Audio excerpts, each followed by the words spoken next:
Hey guys, I just wanted to do a quick video response to LDS Prepper's video on Mittleider Garden. Sustainable Gardening is the title of the video. And the real problem that I have with the video, I don't have a problem with Mittleider Gardening. I think it has its place. And as a matter of fact, my soil is in really bad shape. I basically have beach sand here.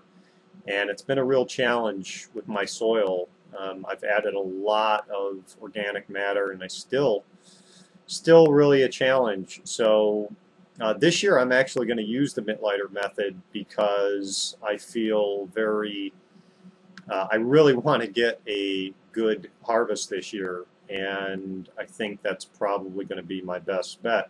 So, but I am going to put my composting production on overdrive and really try to build a massive amount of compost this year so that next year I won't have to rely so much on petrochemical fertilizers. So, but the real problem that I have with LDS's video is that he makes a bold-faced claim that Mittleider is more sustainable than organic.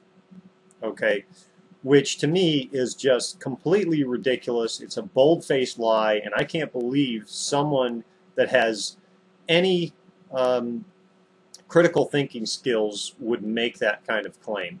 So let's just look at it real quick here, and you'll understand what my problem is. So the Mittleider method relies on petrochemical fertilizers, your typical bag fertilizers that you can buy at any gardening store. So, you know, your 10-10-10 or whatever. And obviously, if you don't have access to that fertilizer, then you'll no longer be able to do the Mittleider method. Okay? So that makes it very risky to start with. On the organic side, you actually build the compost from the things that you have on at your house or on your property. For example, leaves, straw, grass clippings, weeds, kitchen scraps, any manures that you might have from chickens or rabbits or ducks or any other animals.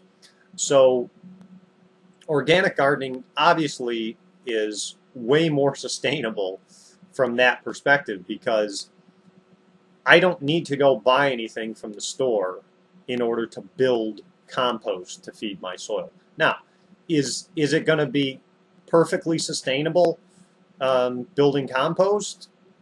Possibly, possibly not, depending on how much you're taking out of the soil, so on and so forth. And how much compost you're creating. So a lot of factors there. But I do know this, that people have been gardening organically for probably thousands, tens of thousands of years, and the petrochemical fertilizers are really a new fad in gardening over the last 100 years or so. So the other issue with the petrochemical fertilizers is that they're made using fossil fuels, which are non-renewable, which makes it that much more unsustainable, right? So we already have issues with fossil fuel scarcity, and that's why there are so many wars fighting over those resources. And so anyway, I just wanted to kind of point out the utter ridiculousness of that statement. And the real problem I have is that he's pushing people away from organic gardening to using petrochemical fertilizers by saying that Mittleider is more sustainable than organic. Like I said, I've got no problem. I think it's got its place, and you know, if it gets people gardening, that's great. But to push them away from organic in preference to this Mittleider method, I think is just complete ridiculous. And I hope he's gonna come out and admit how wrong he was by making that statement, so that maybe he'll salvage his credibility there. So would love to hear from you, LDS Prepper. You guys, thanks for taking the time to watch. If you liked what I had to say, please give me the thumbs up and subscribe, and I'm going to be doing more videos on everything I'm learning. And thanks for taking the time.